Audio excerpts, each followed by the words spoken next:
Hello, we are going to go over the Chapter 8 practice test answer key, so let's get started. Number 1 is under the learning target, I can factor monomials and find their GCF. So number 1 says list the prime factorization of negative 34ab cubed. So I'm going to go ahead and make a factor tree for negative 34, and when I do that I'm actually going to take out a negative 1 to begin with, and I know a negative 1 will be in my answer. But I'm going to go ahead and break down now positive 34. And that will break down into 2 and 17. And then 2 and 17 don't or can't factor anymore. So my final answer will be negative 1 times 2 times 17 times A times B times B times B. Number 2 says find the GCF of 44y cubed and 80xy. So I'm going to go ahead and figure out what 44y cubed breaks down into, and then I'm going to go ahead and see what 80xy breaks down into. So I'm going to go ahead and put 44 right here, break it down. 44 breaks down into 2 and 22, and then 22 breaks down into 2 and 11. And then that is actually complete. I can't break down any further, so I get 2 times 2 times 11 times y times y times y. And then I'll go ahead and break down 80. And 80 breaks down into, we could do 8 and 10, and then 8 breaks down into 4 and 2, and then 2 and 2. 10 breaks down into 5 and 2. So 80xy breaks down into 2 times 2 times 2 times 2, so 4 of them, times 5 times x times y.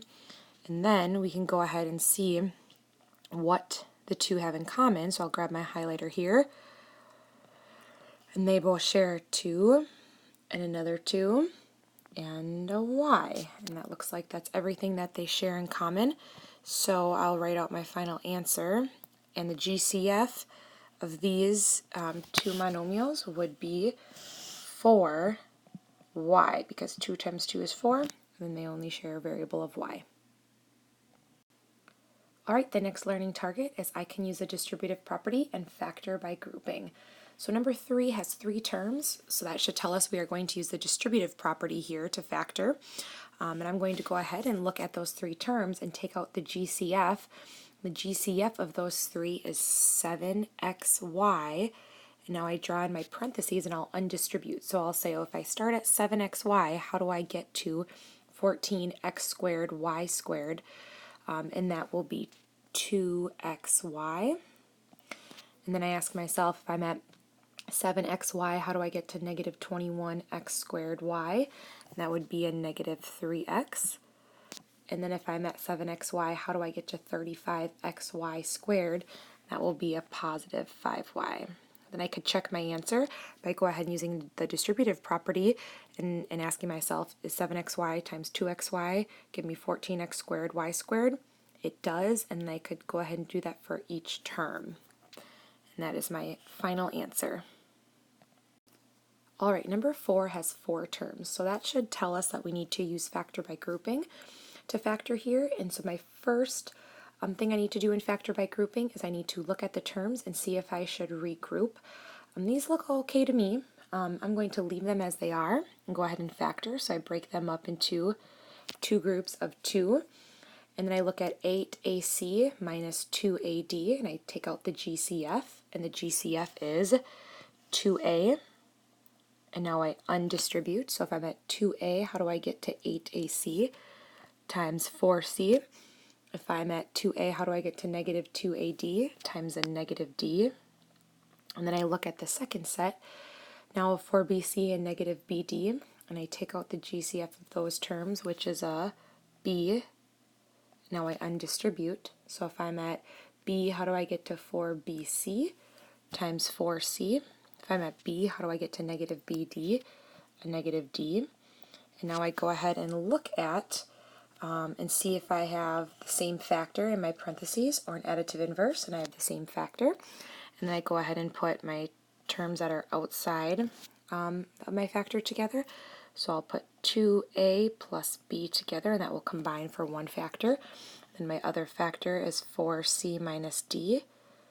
And then to check my answer, I could go ahead and FOIL. I'm going to circle my answer here, but I'm going to go ahead and FOIL to make sure I get what I started with. And 2a times 4c is 8ac. 2a times negative d is minus 2ad. And then I have b times 4c, which is 4bc.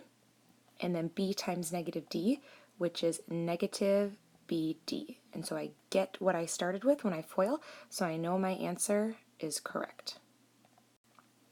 All right, the next learning target is I can factor and solve quadratics in the form of x squared plus bx plus c equals 0. So it's really important here that we read the directions, and either we're going to just factor or we're going to solve, which means we are factoring and then using the zero product property to actually set our factors equal to 0 and find the solutions. And then if you notice in this learning target, it says x squared plus bx plus c, which means we are going to use the diamond method because there is a 1 for coefficient in front of x squared. So let's look at number 5 here. Number 5 says factor x squared plus 15x plus 36. I'm going to use the diamond method again because a 1 is in front of x squared for the coefficient. And I'm going to put c on top, which is 36 here, b on the bottom, which is 15 for the coefficients again of 15 would be b and c would be 36. And so I ask myself, what are the factors of 36 that when added together give me 15, and those are 12 and 3. So then I write my factors as x plus 12 times the quantity x plus 3. And again, a way I can check my answers is by going ahead and FOILing those. And so x times x would give me x squared, x times 3 gives me, I can write this out here, x squared plus 3x plus, and then 12 times x is 12x, 12 times 3 then is 36. Combine my x terms there to give me 15x, and I get what I originally started with. So x plus 12 times x plus 3 is my final answer. All right, number 6 says solve x squared plus x equals 42. So the first thing that I would need to do here is get my equation equal to 0. So I'm going to subtract 42. So I essentially move it to the other side and get x squared plus x minus 42 equals 0. And then I'm going to use the diamond method to factor here because 1 is the coefficient in front of x squared. So I'll say factors of negative 42. That when added together give me 1. Again, my c term goes on top, my b term goes on bottom. And I'm going to go ahead and ask myself, factors of negative 42, that when added together give me 1. That would be 7 and negative 6. So I write my factors as x plus 7 times x minus 6 equals 0. Then again here I set both factors equal to 0. So x plus 7 equals 0, x minus 6 equals 0. And then I subtract 7 here. And I get x equals negative 7, add 6 on to this factor here, so x equals 6. So my two solutions, can put them in bracket form, are negative 7 and 6. Now again, a way I could check my answer here is I could go ahead and plug in these answers into my original equation, and if they satisfy the equation, then I know I am correct. The next learning target is I can factor and solve quadratics in the form of ax squared plus bx plus c equals 0. So if I see ax squared, and that should give me a hint that a perhaps here would not be 1, it would be something other than 1. So that should remind you to use the snowflake method. And let's take a look at number 7. So number 7 says factor 2x squared minus 11x plus 15. So I can leave my answer in factored form. So I'm going to go ahead and draw in my snowflake. And on the top of my snowflake goes a times c. Again, a is 2, b is negative 11, c is 15. So up on the top of my snowflake, 2 times 15 is 30. And on the bottom, my b term is negative 11. And then a goes in the top two positions. And then I ask myself, what are the factors of 30 that when added together give me negative 11? That would be negative 5 and negative 6. And then before I write my factors, I look at my two fractions on the side and I see if I can simplify those. And I can simplify 2 over negative 6 to 1 over negative 3. So when I write out my factors, they go as follows. 2x minus 5 from right over here. And then this second factor comes from right here, which is x minus 3. And again, I can check my answers by going ahead and foiling 2x minus 5 times x minus 3. So if I do that, 2x times x is 2x squared. 2x times negative 3 is negative 6x minus 5x, and then plus 15. Let's fix that. Plus 15. Combine my negative 6 and negative 5x, and that gives me negative 11x. So I do in fact get the original expression. So I was correct in my answer of 2x minus 5 times x minus 3. Number 8 says solve, so I know that I'm going to first try and get my equation equal to 0. So I'm going to add 32x to the other side and get 8x squared plus 32x plus 24. So making sure I again equal 0, put them in descending order.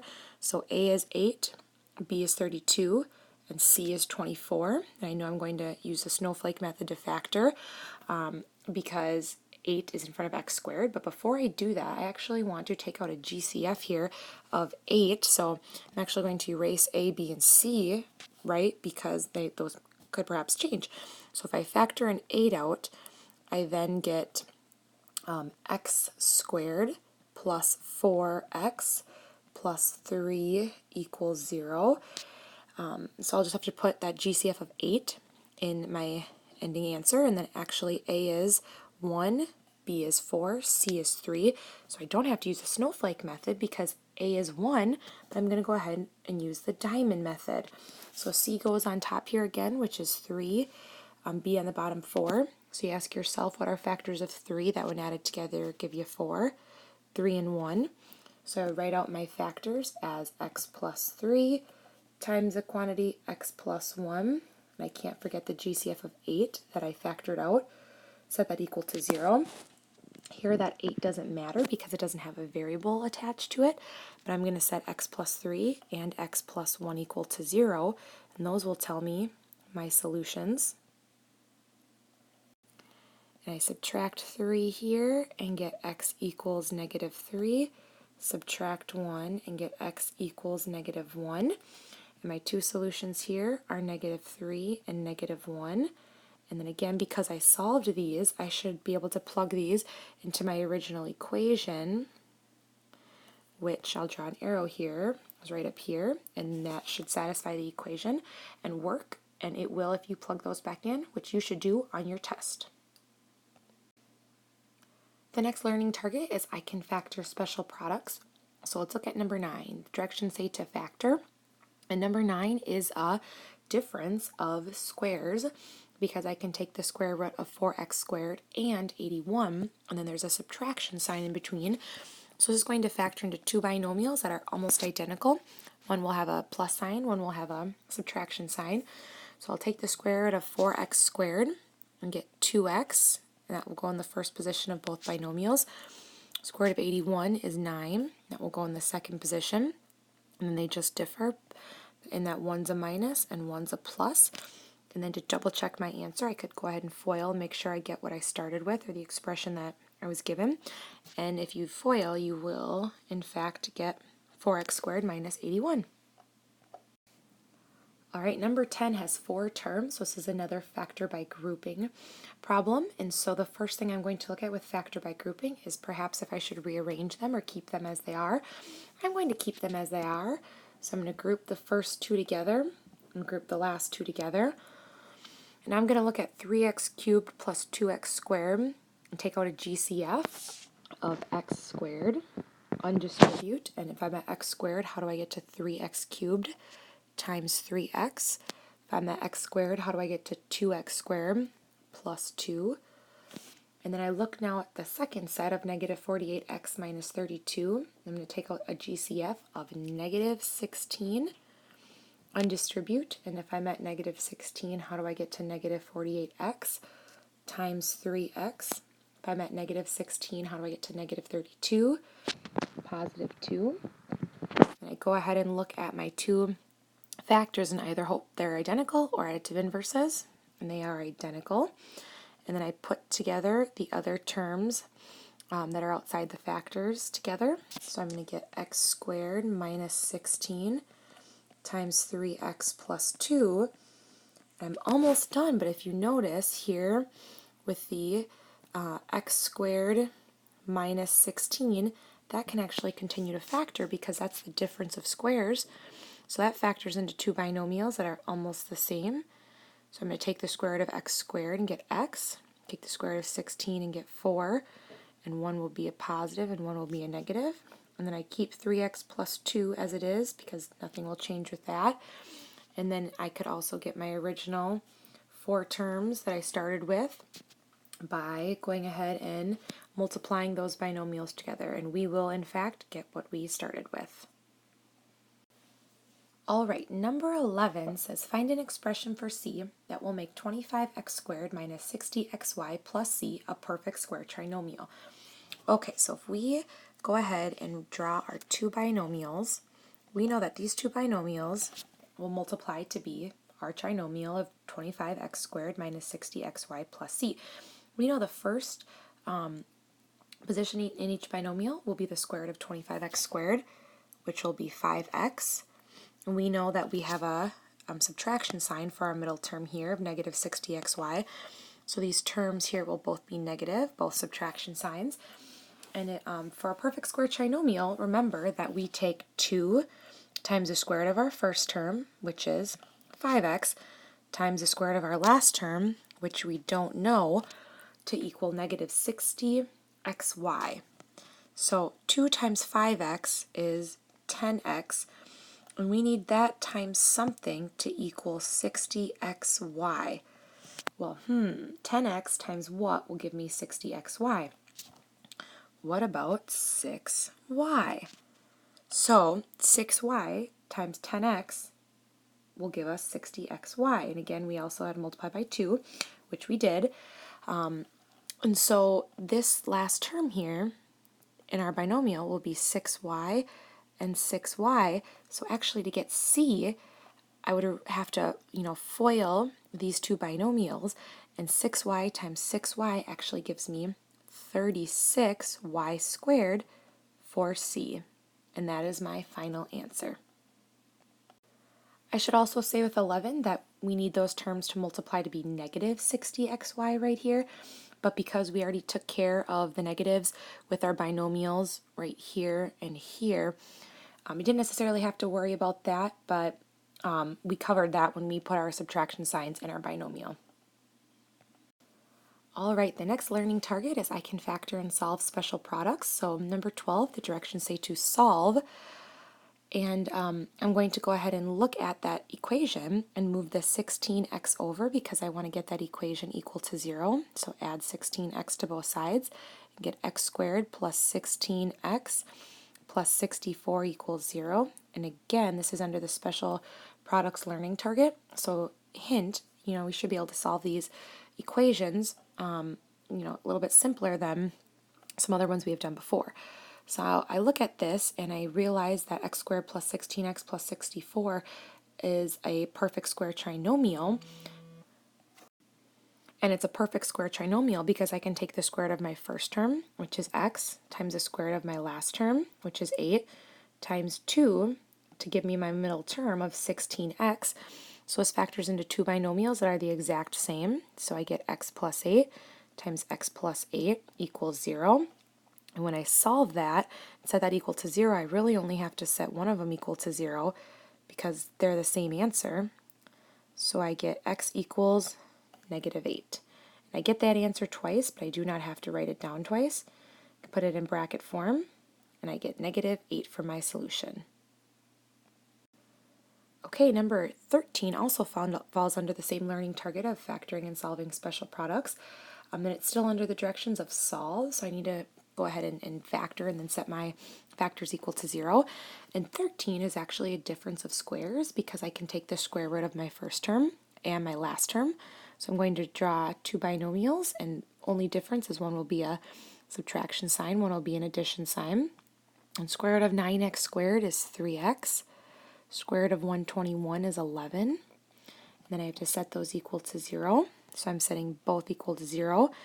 And if you'll notice here, you'll actually get the same numerical answer. It will just differ by the sign. So one will be positive, one will be negative.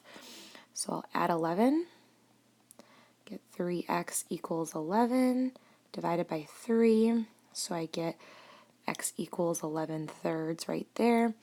Subtract 11, and then get 3x equals negative 11. Divide by 3. So x equals negative 11 thirds. So my answer here would be 11 thirds and negative 11 thirds. And again, I could check my solutions here when I solve by plugging my answers back into the original equation that was given.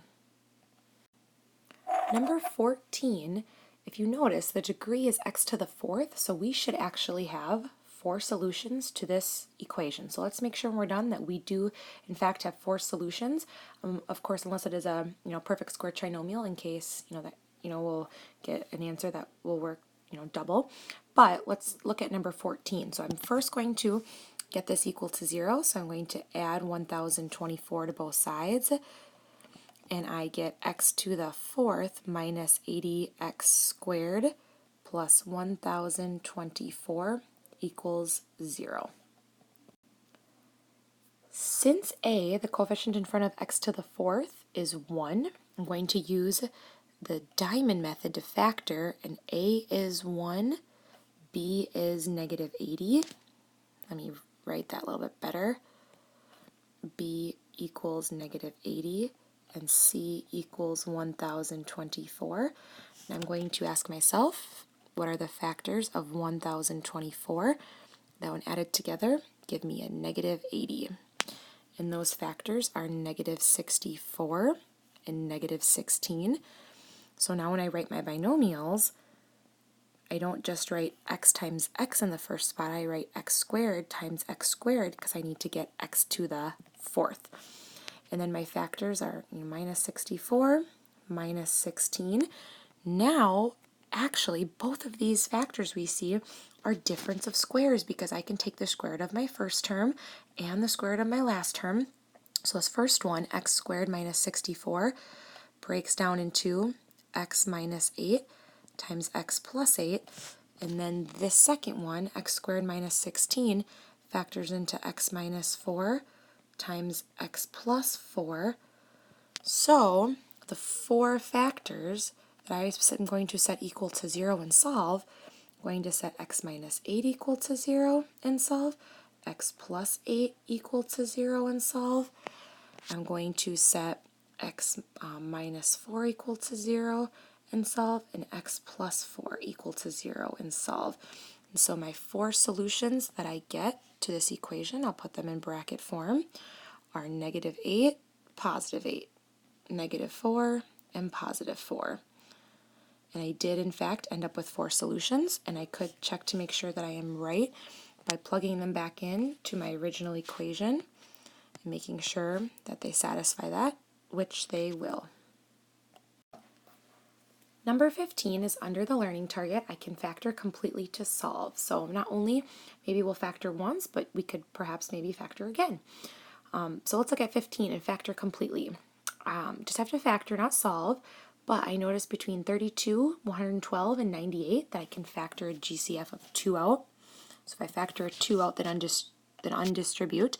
2 times what gives me 32x squared? 16x squared. 2 times what gives me negative 112x? A negative 56x. 2 times what gives me 98? A positive 49. Then if we look at 16x squared minus 56x plus 49, that actually is a perfect square trinomial because the square root of my first term is 4x times the square root of my last term, which is 7, times here, in this case, it's a negative 2 because my middle term is negative. So 4x times 7 times negative 2 is negative 56x. So that's a perfect square trinomial. Again, that's quicker to factor than having to use the snowflake method, but the snowflake method would work in this case as well too. And then the square root of my first term, 16x squared, is 4x. Square root of my last term of 49, which is 7 and 7. And then again, because my middle term here is negative, both factors have to be negative. And again, I could go ahead and multiply 4x by minus 7 times 4x minus 7, and then times 2 and get what I started with, and I will, so I am correct. Number 16 also is under the learning target of factor completely to solve. And don't have to solve here. Again, this is under the same directions as factor, and there's no equal sign, so I don't have to solve quite yet, but perhaps at the next couple problems I will, which I will. So let's look at this first problem, and I look at these three terms of 8x cubed plus 20x squared minus 168x, and I see a GCF of 4x that I can take out. So if I undistribute, I then get 2x squared plus 5x minus 42, and then I look then at 2x squared plus 5x minus 42, and I can, try to continue to factor that. And I'm going to use the snowflake method here because a is 2, so a is 2, b is 5, and c is negative 42. So up on the top of my snowflake, I have 2 times negative 42, which is negative 84, 2 and 2 on the top two positions, and then 5 on the bottom. And you ask yourself, what are factors of negative 84? That when added together give you 5, 12, and negative 7. So again, I look at my two side fractions of my factors and see if I can simplify. 2 over 12 simplifies to 1/6. 2 over negative 7 cannot be simplified. So my factors are, and I'm not going to forget to write this 4x in my answer, 4x times x plus 6 times 2x minus 7. And that is my answer. Okay, number 17, the directions above it say factor completely to solve, and we are still under the learning target of I can factor completely to solve. So same directions here. So first thing I notice here with this equation is that I need to get it equal to 0. So I'm going to add 27 to both sides, and I get 48x squared plus 72x plus 27 equals 0. I notice that I'll have a GCF of 3. So I'm going to factor 3 out and undistribute and get 16x squared plus 24x plus 9 when I undistribute equals 0. And then, if you notice, 16x squared plus 24x plus 9 is a perfect square trinomial. And the reason it's a perfect square trinomial is because I can take the square root of 16x squared and get 4x times the square root of 9, which is 3, times 2, and that gives me 24x, which is the middle term. So I can write down 3 again, put in my two binomials. They're going to be the exact same, and the square root of 16x squared is 4x, square root of 9 is 3, and then since my middle term is positive, they're both going to be with plus signs, addition signs, and then I'm going to set my two factors here equal to 0, and it's the same factor, so I only really need to do that once, and set 4x plus 3 equal to 0, subtract 3, and then divide by 4, 4x equals negative 3, divide by 4, so x equals negative 3/4. Again, I could put that in brackets if I wanted, and that is my solution. Now, I didn't have to do anything with this 3, set that equal to 0, because there is no variable with that 3, that's why. And again, go ahead and plug negative 3/4 back into your original equation. Make sure it satisfies that equation and that it will work, and it will. Number 18 has the same directions as number 17 of factor completely to solve. So let's look at 18, and I see that the degree here is 3. So I should have 3 solutions when I'm done with this problem, so let's make sure that we will have that.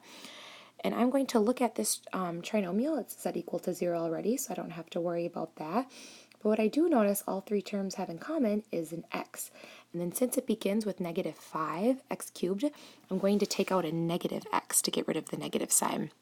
And then if I undistribute, I get 5x squared minus 18x minus 8 equals 0. And now I'm going to use the snowflake method because 5 is it's something other than 1. And I'm going to go ahead and draw on my snowflake. And then on the top goes AC. 5 and 5 I'll put on the sides. And 5 times negative 8 is negative 40. B on the bottom is negative 18. So you ask yourself, what are factors of negative 40 that when added together give you negative 18? They are 2 and negative 20. And then you look at your two fractions and you simplify those, and you can simplify 5 over negative 20 to 1 over negative 4. So I'll write my factors here as negative x, that we factored out that GCF right there, times 5x plus 2 times x minus 4 equals 0. And then I'm going to set all three of those factors equal to 0 because that negative x we took out is a variable. So I'll say negative x equals 0, 5x plus 2 equals 0, and x minus 4 equals 0. And then my three solutions, that one will be 0. This one will be negative 2/5 if we work that equation out. And this one here will be positive 4. So I get 0, negative 2/5, and 4 for my three solutions. Again, I can plug them back into my original equation and make sure that they work out, which they will. The next learning target is I can solve application problems. Let's look at number 19. Number 19 says each football game begins with a kickoff. The formula h equals negative 16t squared plus 64t, where h is the height in feet of the football at t seconds, can be used to model a kickoff that is in the air for 4 seconds. At what time or times will the kickoff be 64 feet above the ground? So in order to first, solve this application problem, we need to know what we're plugging in and what goes where. We are going to set h equal to 64. The reason we want to do that is because we want to know when that football or kickoff will be 64 feet above the ground. So we're going to set h equal to 64. So what that will look like is 64 equals negative 16t squared plus 64t. Now, this is a quadratic equation that we need to solve because we want to figure out what's the time, what's t, when the football is at 64 feet above the ground. So in order to solve this, we have to get this equation equal to 0. So I'm going to move that 64 over and get 0 equals negative 16t squared plus 64t minus 64. Again, I move that 64 to the other side of the equation. Now let's factor, and I'm going to take out a GCF of negative 16. So I get 0 equals my GCF of negative 16 times t squared minus 4t plus 4. And now I'm going to continue to factor t squared minus 4t plus 4. And that's actually a perfect square trinomial because the square root of t times the square root of t squared, which is t, times the square root of 4, which is 2, times negative 2 equals negative 4t. We could also use the diamond method and say factors of 4 that when added together give you negative 4, but again that will give us negative 2 and negative 2 for our factors. So negative 16 was a GCF I took out, and that factors into t minus 2 times t minus 2. Again, we could have used the diamond method or realize that that's a perfect square trinomial, that t squared minus 4t plus 4. So what I need to set equal to 0 is t minus 2 and t minus 2, because this negative 16 doesn't have a variable, and t minus 2 are the same thing, so I only have to set one of those really equal to 0. And when I solve for t, I add 2. So time equals 2 seconds. And that is my solution. And if you think about it, that makes sense. At what time will the football be 64 feet above the ground? At 2 seconds, which means 64 would be at its highest peak. So t equals 2 seconds is my final answer. Number 20, the last problem on our practice test.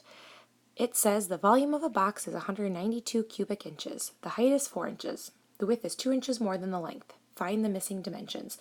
So let's make sure, that we can draw a picture first here. So if I draw my box like this, get that box drawn as best I can here. I'm going to do some labeling of sides. And I know that the height is 4, so I could label my height right here of 4. The width is 2 inches more than the length, so if I call, my length x, I just have to let's call this x here. Now let's call the width 2 inches more than the length. Then the length would be x plus 2. So I got length, width, and height all given a value for. Now, to find volume is length times width times height, and I know all the dimensions of this box, so I'm going to go ahead and say my length times my width times my height, and again, no particular order doesn't matter, equals 192. Now let's do some multiplication. Let's multiply x times x plus 2, and I get 4 times x squared plus 2x equals 192. Again, I distributed that x right there. And then let's go ahead and distribute that 4 to each term. But, if I really don't want to do that, I can kind of just notice that, hey, 4 is being multiplied by x squared plus 2x, so instead of distributing it and then later trying to factor or get rid of that 4, let's just divide by that right away to get rid of that on both sides. And then when I divide by 4, I'm just left with x squared plus 2x, and 192 divided by 4 is actually 48. Now this is a quadratic equation that's a little bit easier to solve. I'm going to bring the 48 over and get x squared plus 2x minus 48 equals 0. I'm going to use the diamond method to factor because a is 1. I'm going to find factors of negative 48 that when added together give me 2, which are 8 and negative 6. So my factors are x plus 8 for my factors or answers, times x minus 6 equals 0. But I need to solve these here because I want to know what that missing dimension of the box is. So if I set x plus 8 equal to 0 and x minus 6 equal to 0, my answers will be negative 8 and 6. If I needed a dimension, or some type of length for a box, which one doesn't make sense?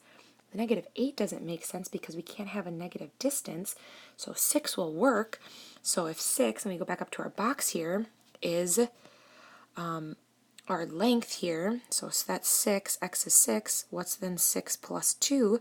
Well, that's going to be 8. So the dimensions of my box are 4, 6, and 8. So I can write that a little bit neater over here. So I can write dimensions, E-N-S-I-O-N-S, dimensions are 4, 6, and 8 inches. And that is my answer. Now we just went through all of the answers to our practice test, Chapter 8 practice test, and the last thing we didn't necessarily talk about here is just be ready for a bonus on test day. So I hope this was helpful and you were able to get some of your questions answered. And remember, you can always still ask Miss Rowdy for help if you need that before your Chapter 8 test. Good luck on it. You will do great.